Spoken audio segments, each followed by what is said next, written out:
Finally ನಮಗೆ Netrani ಅಡ್ವೆಂಚರ್ಸ್ನಲ್ಲಿ scuba diving ಮಾಡಲಿಕ್ಕೆ ಕಾಲ ಕೂಡ ಬಂತು. ಸ್ಟಾರ್ಟಿಂಗ್ನಲ್ಲಿ ಅವ್ರ ಆಫೀಸಿಗೆ ಬಂದು ಬುಕ್ಕಿಂಗ್ ಮಾಡಿದ್ವಿ. ನೀವು ಆನ್ಲೈನ್ ಕೂಡ ಅಲ್ಲಿ ಬುಕ್ಕಿಂಗ್ ಮಾಡ್ಕೊಂಡು ಬರ್ಬೋದು.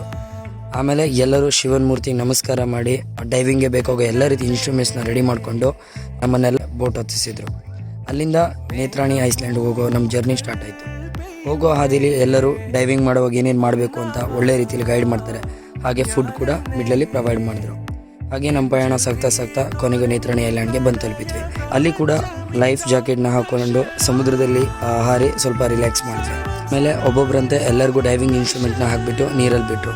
ಆಗ ಸ್ವಲ್ಪ ಭಯ ಆಯಿತು, ಬಟ್ ಅವ್ರು ಅಲ್ಲಿ ಕೂಡ ಒಳ್ಳೆ ರೀತಿ ಗೈಡ್ ಮಾಡಿ ನೀರೊಳಗೆ ಕರ್ಕೊಂಡು ಹೋಗ್ತಾರೆ. ಹೋಗ್ತಾ ಎಲ್ಲ ಭಯ ಮಾಯ ಆಯಿತು. ಸ್ವಿಮ್ಮಿಂಗ್ ಬರದೇ ಇರಲಿ ಏನೂ ಪ್ರಾಬ್ಲಮ್ ಇಲ್ಲ. 10 ವರ್ಷ ಮೇಲ್ಪಟ್ಟ ಎಲ್ಲರೂ ಕೂಡ ಆರಾಮಾಗಿ ಆ ಒಂದು ಎಕ್ಸ್ಪೀರಿಯನ್ಸ್ನ ಪಡ್ಕೋಬೋದು. ನಮ್ಮ ಕಣ್ಣು ಎದುರುಗಡೆನೆ ಓಡಾಡುತ್ತಿರೋ ಜಲಚರ ಜೀವಿಗಳನ್ನು ಕಂಡು ನಿಜವಾಗ್ಲೂ ತುಂಬಾ ಖುಷಿ ಆಯಿತು. ನೀರೊಳಗಿನ ಎಕ್ಸ್ಪೀರಿಯನ್ಸ್ ಅಂತೂ ಸೂಪರ್ ಆಗಿತ್ತು. ಅದಾದಮೇಲೆ ಅಲ್ಲಿ ಗೈಡ್ಸ್ ನಮ್ಮದು ವಿಡಿಯೋ ಫೋಟೋ ಶೂಟ್ ಎಲ್ಲ ಮಾಡಿಕೊಡ್ತಾರೆ. ಆಮೇಲೆ ಒಂದು 30 ನಿಮಿಷ ನೀರೊಳಗಿದ್ದು ಎದ್ದು ಬಂದ್ವಿ. ಅಲ್ಲಿಂದ ಆ ಶಿವನ ಮೂರ್ತಿಯನ್ನು ನೋಡ್ತಾ ಮುರುಡೇಶ್ವರ ರಿಟರ್ನ್ ಆದ್ವಿ.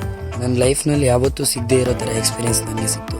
ಮನುಷ್ಯನ ಜೀವನ ಇರೋದೇ ಒಂದ್ಸಲ. ನೀವು ಕೂಡ ಲೈಫ್ನಲ್ಲಿ ಒಂದ್ಸಲ ಇದನ್ನು ಟ್ರೈ ಮಾಡಿ.